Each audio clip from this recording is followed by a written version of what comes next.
Well, alrighty. What's going on, y'all? So I figured I'll go ahead and do a little check-in here, a self check-in, or maybe a selfie check-in. I don't know. So what's going on here today? Let's do a quick time check and all that good stuff. So we got Sunday, August 23rd. The time is 7:08 in the p.m. And current temperature, if I can find it. Let's see here. Come on, are you going to tell me? You're not going to tell me, are you? Hello. Oh, almost there. Almost there. 102 degrees. No, not really. It's just telling me that because the truck's sitting here. So it's probably, I don't know, 79, 82, something around like that. So anyhow, so I'm over here in Phoenix, Oregon still, just south of Medford. And the story of the day is, well, there you go, look behind me. See some big old repair bay doors, service bay doors. So here's what happened. Last night when I picked up the trailer from Hillsboro, and I was doing my pre-trip, underneath the trailer there's, well, let me go back a little bit. So these trailers are hooked up with airlines for the brake system, and it's kind of a complicated thing, but just like on an air compressor for a shop or for a construction site, you know, the engine has a compressor and it pumps air through the service lines and the emergency lines, and the truck has its own dual tanks, and then the trailers also have a tank. And so when I was back there doing my pre-trip inspection, I noticed like this weird noise coming from, you know, around where the air tank is for the trailer. And I couldn't figure out what the heck it was. I don't know. I was like, it sounded like some electrical component or something. And I couldn't really get a finger on it. So I just kind of said, hey, you know, well, everything's working. Let me go ahead and take off. So I did. And so I went on my way, and then ended up, you know, getting kind of tired and pulling off about, I don't know, 2.5 hours short of Medford, which was my intended destination for last night. And shut down the truck. And then when I got up in the morning, my pressure gauges in my truck, my you know, air PSI gauges had gone so low that my warning indicators were on. And so I was like, wow, okay, so that's unusual, so something's leaking. And so I went and I did another pre-trip inspection, and I could not figure it out. There was no hissing, nothing, you know. The only indication I had that something was leaking was that my gauges were dropping. And I was like, well, I have an empty trailer, so, you know, it's not the kind of situation where the brakes are as critical as they would be if I was heavy. So I went ahead and continued on down here to, you know, basically with the intention of stopping into Medford and keeping an eye on things. And during my journey, I was noticing that I was losing air on my gauges, which is unusual. Normally the air pressure is, you know, it's 100% tight. So I was like, well, I'll stop, you know, here in Phoenix and, you know,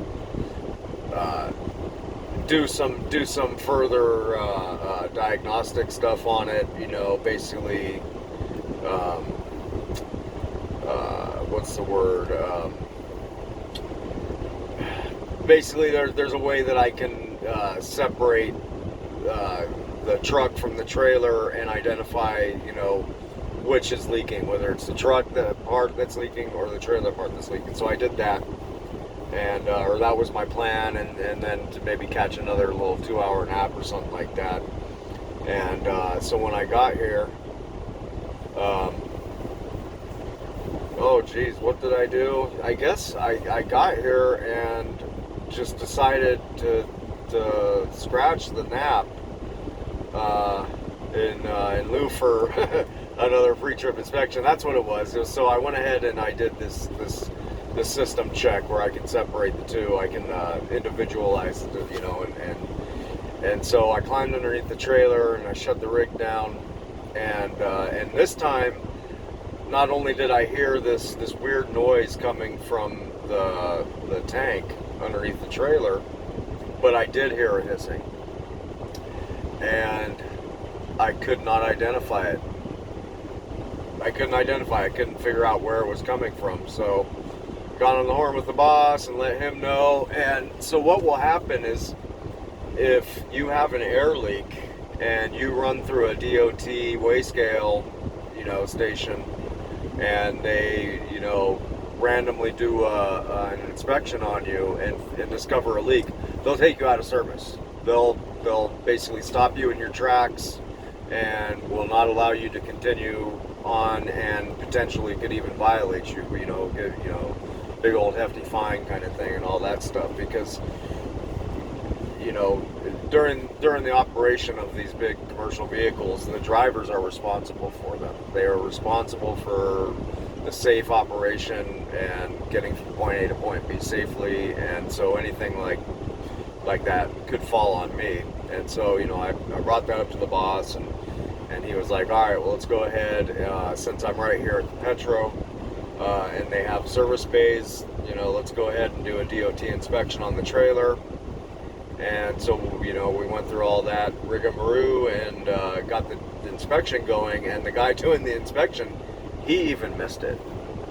Like, he completely missed it, because I had the truck, the rig running, and so it was kind of the same thing when I did my inspection last night, was I had the rig running, so I didn't hear anything like a hissing or anything. I heard something unusual, but not a hissing. And so the same thing with him, and so he passed it.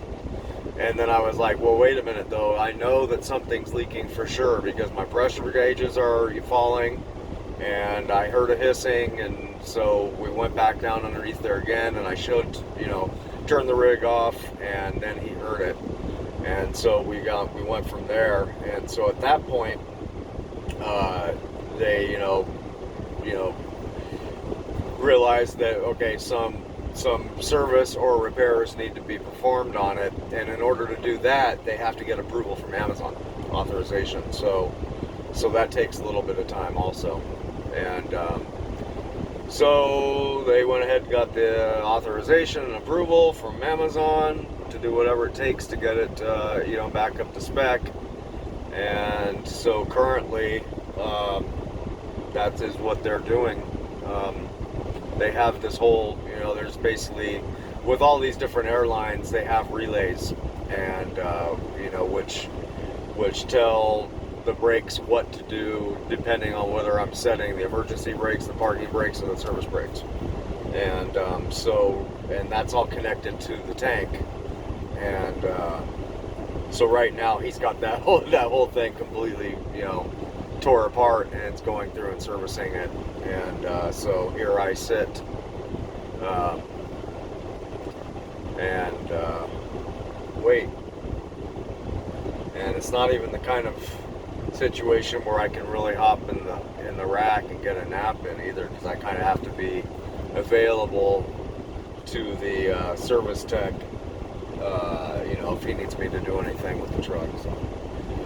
So yeah, I'm just sitting here, just chilling with the AC on, and looking at all the Smoky Mountains.